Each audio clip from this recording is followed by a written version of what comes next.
नमस्कार, आप देख रहे हैं डीडी न्यूज। मैं हूं आंचल गुलाटी। आगे बढ़ने से पहले एक नजर सुर्खियों की तरफ। न्यायपालिका द्वारा विधेयकों पर फैसला लेने के लिए समय सीमा निर्धारित करना होगा। संविधान के विरुद्ध सॉलिसिटर जनरल तुषार मेहता ने सुप्रीम कोर्ट में दाखिल किया जवाब। भारत और कोरिया गणराज्य के बीच नई दिल्ली में प्रतिनिधिमंडल स्तर की वार्ता। एस जयशंकर ने अपने समकक्ष चो ह्यून के साथ रक्षा सहित कई अहम मुद्दों पर की चर्चा।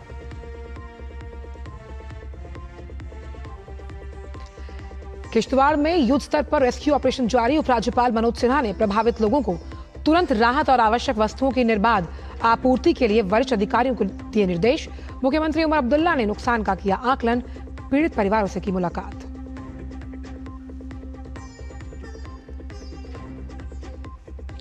अमेरिका रूस के बीच अलास्का में हुई बैठक को ट्रंप ने बताया सार्थक। कहा, रूस यूक्रेन संघर्ष विराम को लेकर कई मुद्दों पर बनी सहमति। ट्रंप ने यूक्रेनी राष्ट्रपति जेलेंस्की को फोन कर पुतिन के साथ हुई बातचीत की दी जानकारी। सोमवार को व्हाइट हाउस आने का दिया निमंत्रण।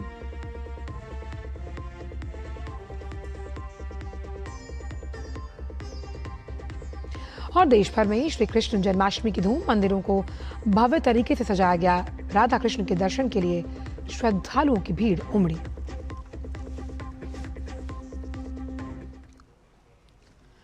और अब जानते हैं इन सभी खबरों को विस्तार के साथ। राष्ट्रपति और राज्यपालों के लिए फैसला लेने की समय सीमा तय करने के मामले में राष्ट्रपति की ओर से सुप्रीम कोर्ट को भेजे गए प्रेसिडेंशियल रेफरेंस पर केंद्र सरकार ने जवाब दाखिल कर दिया। सॉलिसिटर जनरल तुषार मेहता ने जवाब में कहा कि न्यायपालिका द्वारा समय सीमा निर्धारित करना संविधान के विरुद्ध होगा। केंद्र ने कहा कि ऐसा करने से संवैधानिक अव्यवस्था पैदा होगी जो संविधान निर्माताओं की परिकल्पना के विरुद्ध होगा। केंद्र ने कहा कि जब शक्तियों के प्रयोग को लचीला बनाए रखना हो तो संविधान कोई निश्चित समय सीमा निर्धारित नहीं करता, क्योंकि अनुच्छेद 200 या 201 कोई विशिष्ट समय सीमा निर्धारित नहीं करते। संविधान को जानबूझकर इस प्रक्रिया के लिए कोई समय सीमा निर्धारित नहीं की गई ताकि राज्यपाल आवश्यकता अनुसार राजनीतिक और संवैधानिक परिस्थितियों के अनुसार विवेक का प्रयोग कर सके। यदि न्यायालय इसमें समय सीमा जोड़ता है तो ये संविधान निर्माताओं की मंशा को ठुकराने के समान होगा। साथ ही जवाब में स्पष्ट किया गया कि अनुच्छेद 142 कोई ऐसी न्यायिक शक्ति नहीं जो संवैधानिक प्रावधानों को दरकिनार कर सके और सर्वोच्च न्यायालय भी संवैधानिक प्रावधानों और सिद्धांतों से बंधा हुआ है। साथ ही केंद्र ने कहा कि संविधान के किसी एक अंग की कथित विफलता किसी दूसरे अंग को ऐसी शक्तियां ग्रहण करने का अधिकार नहीं देती जो संविधान ने उसे नहीं दिया, और अगर इसकी अनुमति दी जाती है तो इसका परिणाम एक संवैधानिक अव्यवस्था होगी जिसकी परिकल्पना संविधान निर्माताओं ने भी नहीं की थी। आपको बताएं कि तमिलनाडु सरकार ने राज्यपाल द्वारा कई विधेयकों को लंबे समय तक विचाराधीन रखने के खिलाफ सुप्रीम कोर्ट में याचिका दायर की थी, जिस पर जस्टिस पारदीवाला की बेंच ने फैसला सुनाते हुए राष्ट्रपति और राज्यपाल के लिए विधेयकों पर निर्णय की अधिकतम समय सीमा तय की थी।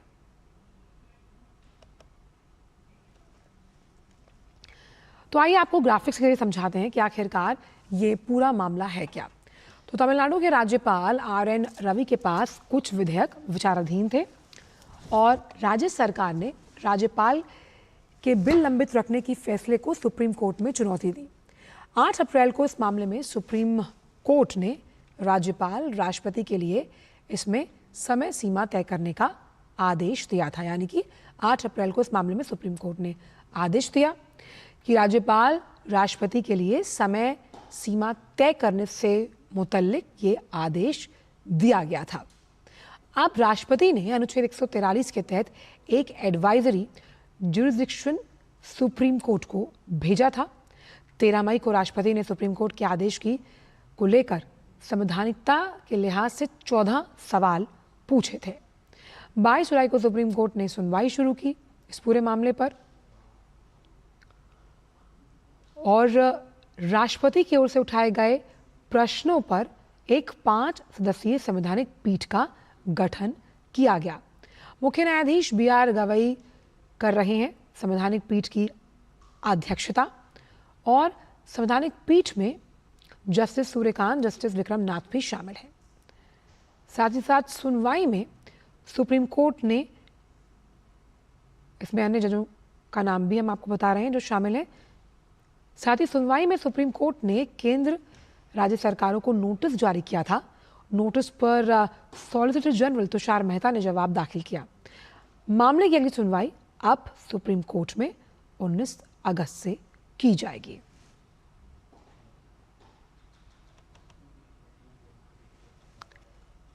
विदेश मंत्री डॉ. एस जयशंकर और कोरिया गणराज्य के विदेश मंत्री चो ह्यून के बीच आज नई दिल्ली में औपचारिक वार्ता शुरू हुई। ये बैठक चो ह्यून की भारत यात्रा के दौरान हो रही है। कोरिया गणराज्य के विदेश मंत्री के रूप में कार्यभार संभालने के बाद उनकी ये आधिकारिक भारत यात्रा है। बातचीत शुरुआत में दोनों नेताओं ने एक दूसरे को राष्ट्रीय दिवस पर बधाई दी। भारत के स्वतंत्रता दिवस की तरह दक्षिण कोरिया यानी कोरियाई गणतंत्र का लिबरेशन दिवस भी 15 अगस्त को मनाया जाता है। दोनों नेताओं के बीच होने वाली प्रतिनिधिमंडल स्तर को बातचीत में सेमीकंडक्टर, ग्रीन हाइड्रोजन, व्यापार और समुद्री सुरक्षा जैसे क्षेत्रों में सहयोग को बढ़ाने पर विचार के साथ ये संभावना जताई गई है। वार्ता में आर्थिक, तकनीकी और रणनीतिक मोर्चों पर सहयोग को भी और मजबूत करने पर विशेष ध्यान दिया जा सकता है। ये वार्ता भारत दक्षिण कोरिया विशेष रणनीतिक साझेदारी को नई गति देने का संकेत मानी जा रही है।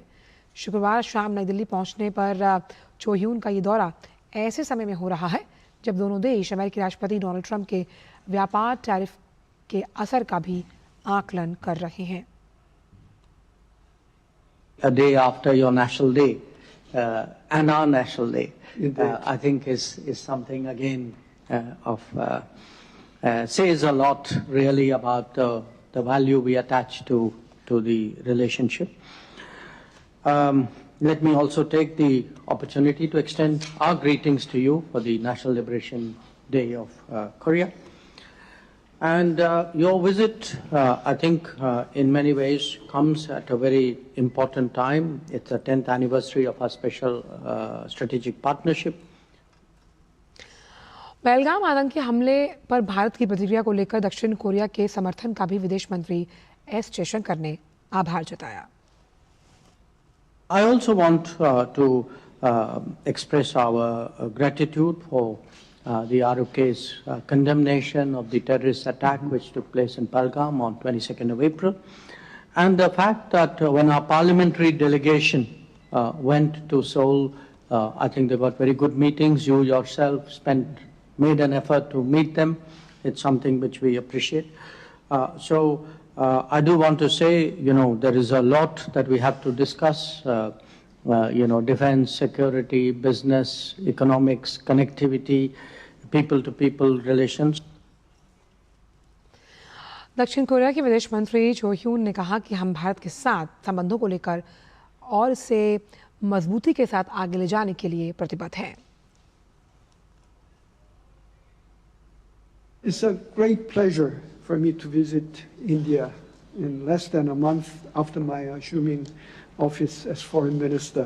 Is firmly committed to strengthening ties with your great country. This was emphasized, as you said, during the summit in Canada, and he personally asked me to convey the best regards to Prime Minister Modi ji. Jammu Kashmir के किश्तवाड़ में युद्ध स्तर पर rescue operation जारी है। मुख्यमंत्री उमर अब्दुल्ला ने किश्तवाड़ के चशौती में बचाव कार्यों का जायजा लिया। उन्होंने पूरे इलाके का भी जायजा लिया और पीड़ित परिवारों से मुलाकात की है। आपको बताएं कि इस आपदा में अब तक 60 लोगों की मौत हुई, जबकि कई अन्य लोग लापता हैं। 160 से अधिक लोगों को बचाया जा चुका है और उनमें से 38 की हालत गंभीर बताई जा रही है। कई लोग अभी भी फंसे हुए हैं। प्रशासन ने लोगों और तीर्थ यात्रियों की सहायता के लिए चशौती से लगभग 15 किलोमीटर दूर पद्दार में एक नियंत्रण सहायता कक्ष भी स्थापित किया है। जम्मू कश्मीर में आई आपदा को लेकर राज्यपाल मनोज सिन्हा ने एक्स पर लिखा, मैं अचानक आई बाढ़ में क्षतिग्रस्त हुए घरों का पुनर्निर्माण सुनिश्चित करूंगा। वरिष्ठ अधिकारियों से बात और किश्तवाड़ के चशौती में बचाव और राहत कार्यों का जायजा लिया। मैंने वरिष्ठ अधिकारियों को प्रभावितों को तत्काल राहत और निर्बाध आवश्यक आपूर्ति प्रदान करने के लिए भी निर्देश दिए हैं।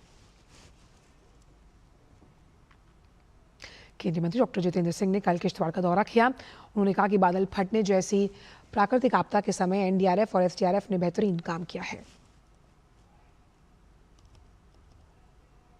I must appreciate the authorities, the NDRF, the SDRF, they have swung into action despite all the constraints. I think this is a unique occasion where a natural calamity has been coupled with natural constraints of inclement weather, of a difficult terrain. For example, the rescue helicopters could not reach here. 2 of the rescue helicopters are even today parked in Udhampur, waiting for the weather to improve so that they could come. The government has already offered to provide the chopper services for those who need to be shifted out of Doda or out of Jammu. खबर छत्तीसगढ़ से, जहां के कोड़ा गांव में police और नक्सलियों के बीच मुठभेड़ की सूचना है। इस मुठभेड़ में हथियार भी बरामद हुए। जानकारी के मुताबिक थाना कन्हार गांव क्षेत्र में नक्सलियों की मौजूदगी की सूचना मिली थी। इसके बाद से सुरक्षा बल ने मौके पर पहुंचकर कार्रवाई की शुरुआत की। पुलिस ने घटनास्थल से 2 भरमार बंदूक, बैग, नक्सल साहित्य और दवाइयां बरामद की हैं।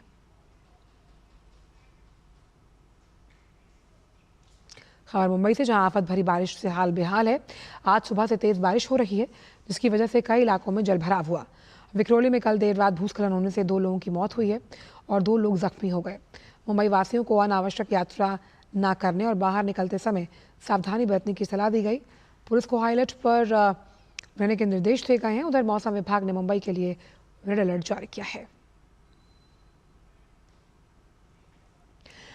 बिहार के मुख्यमंत्री नीतीश कुमार ने विधानसभा चुनाव से पहले एक बड़ी घोषणा की। उन्होंने राज्य में उद्योग लगाने के लिए विशेष पैकेज का ऐलान किया। इसके तहत सब्सिडी दोगुनी की जाएगी और ज्यादा रोजगार मुहैया कराने वाले उद्योगों को मुफ्त जमीन दी जाएगी। इससे पहले शुक्रवार को उन्होंने 1 करोड़ युवाओं को सरकारी नौकरियों और अन्य रोजगार के अवसर प्रदान करने का संकल्प जताया। साल 2020 में 7 निश्चय 2 के तहत की गई घोषणा के क्रम में बिहार सरकार ने 50 लाख युवाओं को सरकारी नौकरी और रोजगार देने के लक्ष्य को पूरा कर लिया। अब हमारी सरकार ने अगले 5 वर्षों में 1 करोड़ युवाओं को नौकरी और रोजगार देने का लक्ष्य रखा है। राज्य में उद्योग लगाने और स्वरोजगार करने वालों को कई प्रकार की सुविधाएं देकर सरकार उन्हें प्रोत्साहित कर रही है। अब बिहार में उद्योग लगाने के लिए उद्यमियों को विशेष आर्थिक पैकेज दिया जाएगा। निजी क्षेत्रों को बिहार में उद्योग लगाने हेतु प्रोत्साहित करने के लिए सरकार द्वारा विशेष आर्थिक पैकेज का निर्णय लिया गया है। इसके तहत कैपिटल सब्सिडी, ब्याज सब्सिडी के साथ साथ जीएसटी के लिए दी जाने वाली प्रोत्साहन राशि को दोगुना किया जाएगा। इसके साथ ही उद्योग लगाने के लिए सभी जिलों में ज़मीन की व्यवस्था की जाएगी और ज़्यादा रोजगार देने वाले उद्योगों को मुफ्त ज़मीन मिलेगी। साथ ही अगले 6 महीनों में उद्योग लगाने वाले जो उद्यमी हैं उन्हें भी दिया जाएगा। इसके अलावा कई और प्रावधान भी किए गए हैं जिसमें राज्य में उद्योग लगाने वाले उद्यमियों को काफ़ी मदद मिलेगी। इस संबंध में विस्तृत अधिसूचना अलग से जारी होगी। राज्य सरकार की इस पहल का उद्देश्य है कि बिहार में उद्योगों को और ज़्यादा बढ़ावा मिले, बिहार के युवा दक्ष और आत्मनिर्भर हो पाएं, साथ ही अधिक से अधिक रोजगार मिले, साथ ही उनका भविष्य सुरक्षित हो।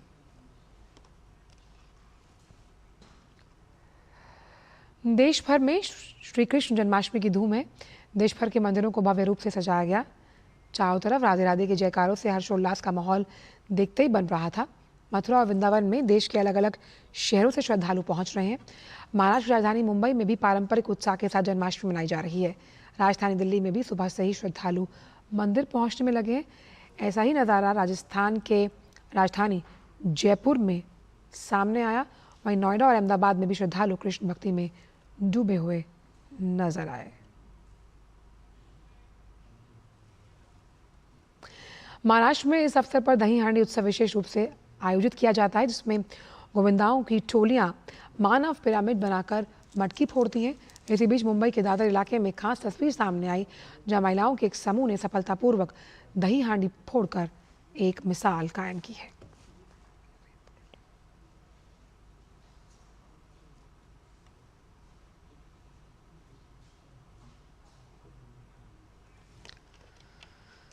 आज पूरा देश श्री कृष्ण जन्माष्टमी के धूम में सराबोर है। मथुरा में आस्था और उत्साह का अद्भुत संगम देखने को मिला। इसी बीच उत्तर प्रदेश के मुख्यमंत्री योगी आदित्यनाथ यशोदानंदन की जन्मभूमि मथुरा पहुंचे, जहां पर उन्होंने श्री कृष्ण और राधा रानी का दर्शन पूजन किया।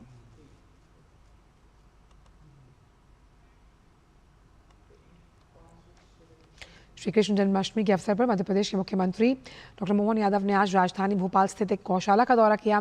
इस दौरान मुख्यमंत्री ने गौ सेवा कर जन्माष्टमी की शुभकामनाएं दी।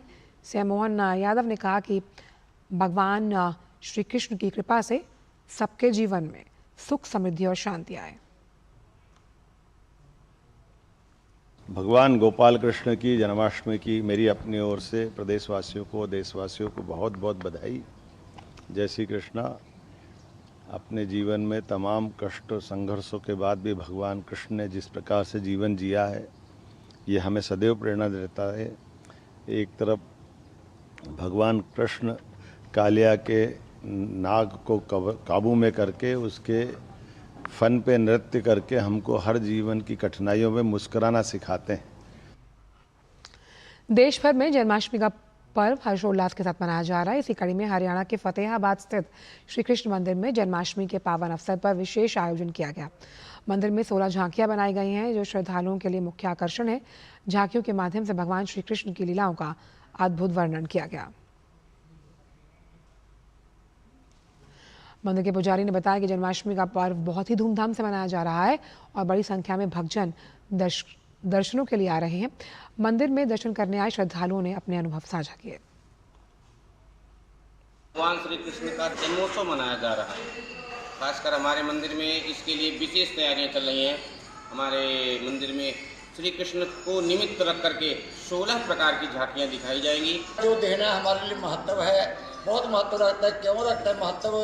क्योंकि जैसे राम जी ने रावण की जो बुराई का अंत किया था, उसी तरह श्री कृष्ण भगवान जी जन्म लेकर जो इनके मामा श्री राजा कंस थे, उनकी बुराई का अंत किया था। भगवान से ये प्रार्थना करती हूँ कि जिस भी जीव को आपने इस धरती पे भेजा है, कोई भी भूखे पेट ना सोए, सबके लिए भोजन का प्रबंध हो। सभी शहरवासियों को बुराई को त्यागने के लिए कहता हूँ और कोई एक बुराई आज के दिन त्यागे था जो देश को तरक्की की राह पर ले जाया जा सके। कृष्ण जन्माष्टमी के मौके पर जालौर में शोभा यात्रा निकाली गई, जिसमें आगे चल रहे रथ में भगवान श्री कृष्ण की प्रतिमा विराजमान रही। उसके पीछे ट्रैक्टरों में अलग अलग तरह की भगवान श्री कृष्ण से की सजाई हुई झांकियां भी थी। ये आकर्षण का केंद्र रही। इस बीच जगह जगह रास्ते में शहरवासियों ने पुष्प वर्षा कर इनका स्वागत किया। इस दौरान रास्ते में लोगों के द्वारा बांधी गई दही हांडियों को शोभा यात्रा में चल रही कान्हा की टोलियों ने हर्षोल्लास के साथ फोड़ा। इस अवसर पर शोभा यात्रा में साधु संत और धर्म प्रेमियों की भी उपस्थिति दर्ज रही।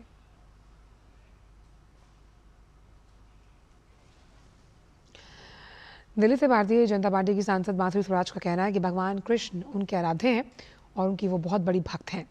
बिरला मंदिर में दर्शन करने के पश्चात हमारे वरिष्ठ संवाददाता अमरेंद्र गुप्ता के साथ बातचीत में बांसुरी स्वराज ने कहा कि योगीराज श्री कृष्ण की लीला हर युग में प्रासंगिक है और हमें जीवन जीने का दर्शन भी प्रदान करती है।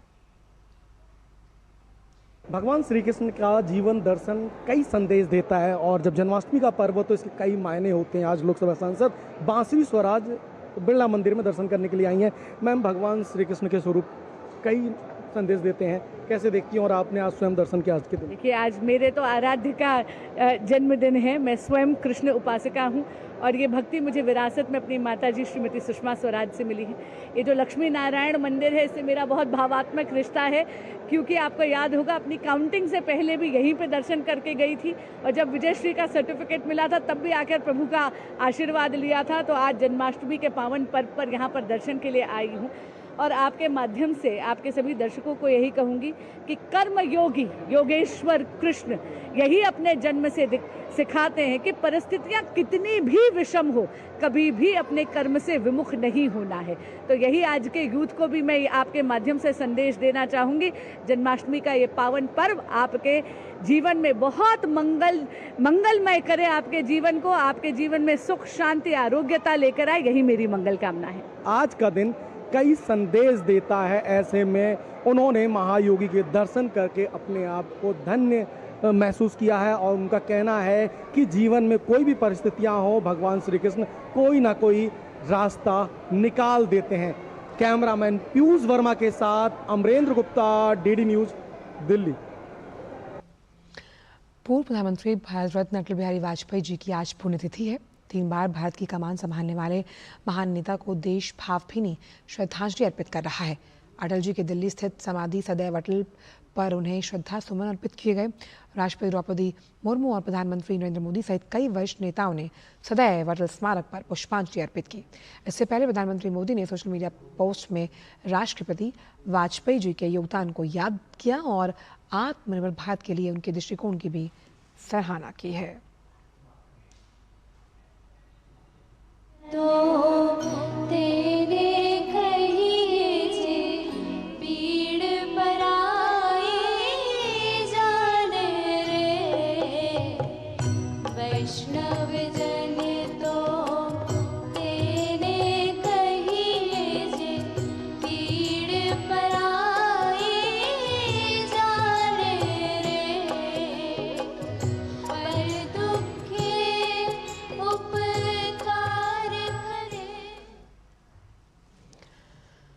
और देश में आर्थिक प्रगति के लिए एक बार फिर से उस मोर्चे से एक अच्छी खबर है। S&P ग्लोबल रेटिंग्स ने 7 भारतीय बैंकों और 3 गैर बैंकिंग वित्तीय कंपनियां यानी कि NBFCs की long term issuer credit rating को अपग्रेड कर दिया। वैश्विक रेटिंग एजेंसी ने जिन बैंकों और NBFC कंपनियों की क्रेडिट रेटिंग में सुधार किया उनमें Bharatiya State Bank, HDFC Bank, ICICI Bank और एक्सिस बैंक के साथ साथ Union Bank of India, Indian Bank और Kotak Mahindra Bank, Bajaj Finance, Tata Capital और L&T फाइनेंस का नाम शामिल है। इन 10 वित्तीय संस्थानों की रेटिंग BBB पॉजिटिव A3 से बढ़ाकर BBB स्टेबल A2 कर दी गई। ये कदम वैश्विक रेटिंग एजेंसी द्वारा भारत की सॉवरेन क्रेडिट रेटिंग बढ़ाने के बाद उठाया गया। ये 18 वर्षों में S&P द्वारा देश का पहला सॉवरेन अपग्रेड है। इससे पहले 2007 में भारत को निवेश ग्रेड BBB में अपग्रेड किया गया था। मई 2024 में एजेंसी ने भारत के लिए अपने आउटलुक को स्थिर से पॉजिटिव कर दिया था। S&P ग्लोबल के अनुसार भारत के वित्तीय संस्थानों को देश की मजबूत आर्थिक विकास गति का लाभ मिलता रहेगा। उसे उम्मीद है कि अगले 12 से 24 महीनों में भारतीय बैंक पर्याप्त परिसंपत्ति गुणवत्ता, अच्छी लाभप्रदता और बेहतर पूंजीकरण बनाए रखेंगे।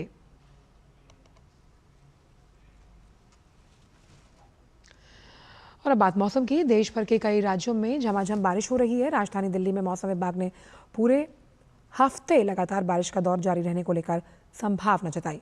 IMD के मुताबिक आज से 20 अगस्त तक आसमान ज़्यादातर बादल से घिरा रहेगा और कई इलाकों में हल्की से लेकर तेज बारिश और गरज चमक के साथ बौछारें पड़ सकती हैं।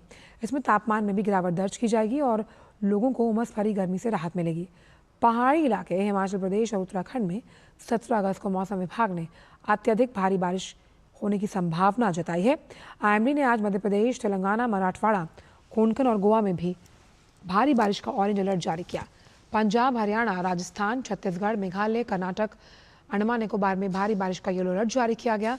17 अगस्त को गोवा और कोंकण में भी भारी बारिश का रेड अलर्ट जारी किया गया है। फिलहाल समाचारों में इतना ही। दीजिए इजाजत। नमस्कार।